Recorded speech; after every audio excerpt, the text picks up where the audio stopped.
आप सभी का स्वागत है हमारी अनाबिया स्टोरीज में।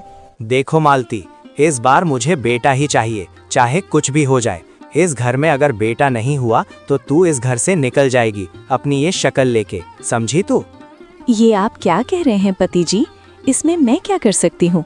ये तो भगवान की मर्जी है, उसकी मर्जी के आगे किसी की नहीं चलती। मुझे तेरी ये फालतू बातें नहीं सुननी, समझी? मुझे सिर्फ बेटा चाहिए, बस बेटा। अगर इस बार भी बेटी हुई तो तुझे पता है ना क्या होगा? हाँ, बहुत अच्छे से पता है। आपने पहले भी मेरी 2 बेटियों को जन्म के साथ ही मार डाला था, लेकिन इस बार मैं ऐसा नहीं होने दूंगी। मैंने कहा ना, मुझे बेटी से सख्त नफरत है। मेरे लिए बेटी बोझ है, बोझ। सिर्फ बेटा चाहिए जो इस घर की वंश परंपरा को आगे बढ़ाएगा। इतना कहकर हरिशंकर गुस्से में वहां से बाहर चला जाता है। ऐसे ही तुरंत 9 महीने बीत जाते हैं। एक दिन मालती को अचानक प्रसव वेदना होने लगती है। वो अकेले में रोते हुए कहती है, हे प्रभु, अगर इस बार भी बेटी हुई तो मेरा पति वो राक्षस इसे भी जिंदा नहीं छोड़ेगा। नहीं, कुछ भी करके इस बार मैं अपनी बच्ची को बचाऊंगी, चाहे कुछ भी करना पड़े।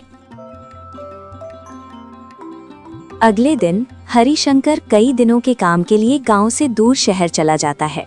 इसी बीच मालती को एक बेहद खूबसूरत बेटी पैदा होती है। हाय रे, फिर से बेटी। अगर मेरे पति को पता चला तो वो मुझे और इस मासूम की जान ले लेगा।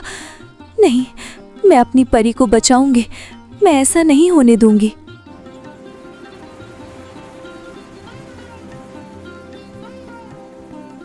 दूसरे दिन हरिशंकर के आने से पहले ही मालती बच्ची को लेकर जंगल की ओर भागती है। जंगल में एक बड़ी प्राकृतिक गुफा देखकर सोचती है, लगता है ये गुफा सबसे सुरक्षित जगह है।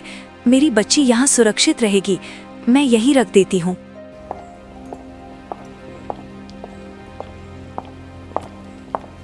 वो बच्ची को गुफा में रख देती है और घर लौट आती है। अब मालती रोज चुपके से आकर दूध पिलाने लगती। इसी तरह रोज रोज दूध पिलाकर चली जाती। कुछ दिन बाद हरिशंकर घर लौटता है। अरे मालती, कहाँ हो तुम? शहर से आ गया हूँ मैं। एक गिलास पानी लाओ जल्दी, बहुत प्यास लगी है। अरे आप कब आ गए, पता ही नहीं चला। अभी लाती हूँ, आप बैठिए। अरे रुक, तुम्हारा पेट छोटा क्यों है? बच्चा हो गया क्या? और मेरा बेटा कहाँ है? कहीं दिखाई नहीं दे रहा। जी, वो मैं बताना भूल गई, मरा पैदा हुआ था। ओहो, मेरी माँ बाप ने मुझे तेरे गले क्यों बांधा? पहले 2 बेटियां, अब ये भी मरा। तेरी किस्मत में यही लिखा है क्या? अब खड़ी खड़ी मेरा मुंह क्या देख रही है? जा मेरी नजरों से ओझल हो जा। मालती रोते हुए अपने कमरे में चली जाती है। अगले दिन सुबह वो बच्ची को दूध पिलाने के लिए बहाना बनाती है। जी, घर में लकड़ियाँ खत्म हो गई हैं, मैं जंगल से कुछ लकड़ियाँ ले आती हूँ। अरे लकड़ियाँ भी इसी वक्त खत्म होने को थीं क्या? अब जा जल्दी, आगे खाना भी बनाना है। मालती जल्दी से गुफा में जाती है और बच्ची को गोद में लेकर बहुत प्यार करती है। माफ करना मेरी लाडली, माँ को मजबूरी है। तेरा बाप तेरी जान का दुश्मन बन गया है। उसे पता चला तो तुझे और मुझे मार डालेगा। अच्छा गुड़िया, अब मैं चलती हूँ, अपना ख्याल रखना। तुम्हारे पिताजी राह देख रहे होंगे। दूध पिलाकर बच्ची को वहीं सुला देती है और कुछ लकड़ियाँ लेकर घर लौट आती है। दूसरे दिन फिर मालती लकड़ियाँ लाने का बहाना बनाती है, लेकिन हरिशंकर घर के पीछे रखी लकड़ियाँ दिखाकर उसे रोक लेता है। मालती घबरा जाती है।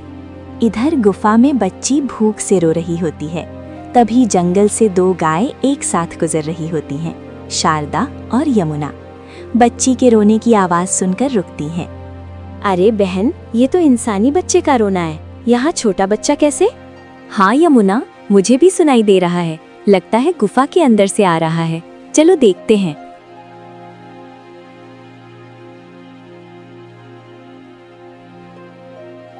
दोनों गाय गुफा में जाती हैं तो देखते हैं एक नन्ही बच्ची भूख से बिलक बिलक कर रो रही है। हे प्रभु, कौन सा क्रूर माँ बाप होगा जिसने इसे यहाँ छोड़ दिया?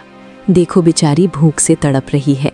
शारदा को बच्ची का रोना देखकर रहा नहीं जाता और वो बच्ची को अपना दूध पिलाने लगती है। बच्ची चुप होकर मुस्कुराने लगती है। बहन, इसे हम अकेले यहाँ नहीं छोड़ सकते, इसे अपने साथ ले चलते हैं। हम दोनों मिलकर इसे पालेंगी। इस तरह शारदा, यमुना और वो बच्ची को अपना लेती हैं। रोज दूध पिलाती हैं, फल लाकर खिलाती हैं। बच्ची का नाम रखती हैं ललिता।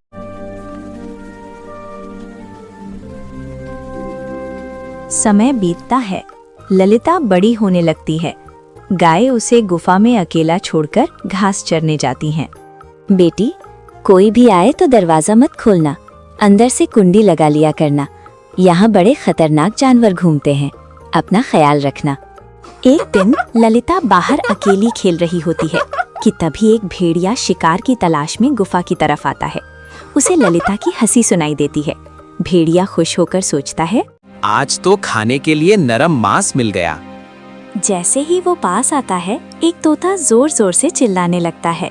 ललिता डरकर गुफा में घुस जाती है और कुंडी लगा लेती है। भेड़िया दरवाजे पर मीठी मीठी बातें करता है। बेटी, दरवाजा खोलो, मैं तुम्हें मीठे फल खिलाऊंगा, अच्छे अच्छे खिलौने दूंगा, एक बार खोल तो दो। तोता चिल्लाकर कहता है, ललिता बेटी, दरवाजा मत खोलना, ये दुष्ट भेड़िया है, ये तुम्हें खा जाएगा। भेड़िया तोते को खा जाता है और डरकर भाग जाता है। इसके बाद ललिता निश्चिंत होकर जंगल में घूमने लगती है। पक्षियों से दोस्ती, झरने में नहाना, उसका बचपन स्वर्ग जैसा बीतता है।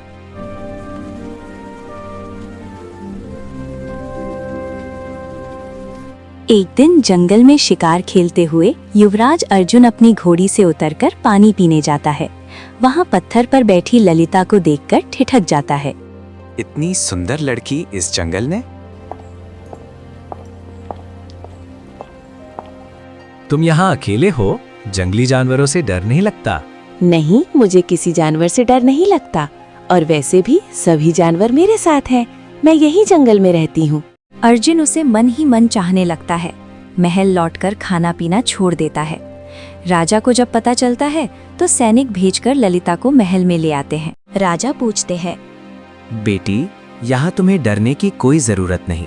वैसे तुम मेरे बेटे से शादी करोगी? वो तुम्हें बहुत पसंद करता है। ललिता शर्माकर हाँ कह देती है। अर्जुन और ललिता का विवाह हो जाता है। कुछ दिन बाद ललिता उदास रहने लगती है। अर्जुन पूछते हैं, क्या हुआ प्रिया, तुम उदास क्यों हो? मुझे बताओ। ललिता रोते हुए सारी कहानी सुना देती है। अर्जुन उसे घोड़े पर बिठाकर जंगल ले जाता है। शारदा और यमुना दौड़कर आती हैं और ललिता को गले लगाकर रोने लगती हैं। बेटी, तू कहाँ चली गई थी? हमें छोड़कर? हम तुझे कितना ढूंढते थे। माँ, मैं तो पास में ही थी। मैंने शादी कर ली। ये मेरे पति युवराज अर्जुन है। अब मैं महल की राजकुमारी हूँ। ये तो बहुत खुशी की बात है। अब मेरी बेटी को किसी की नजर नहीं लगेगी। जा बेटी, अपने पति और सास ससुर के साथ सुखी रहो। हमारा आशीर्वाद हमेशा तुम्हारे साथ है। ललिता और अर्जुन हाथ जोड़कर गाय माताओं को प्रणाम करते हैं और महल लौट जाते हैं और खुशी खुशी रहने लगते हैं।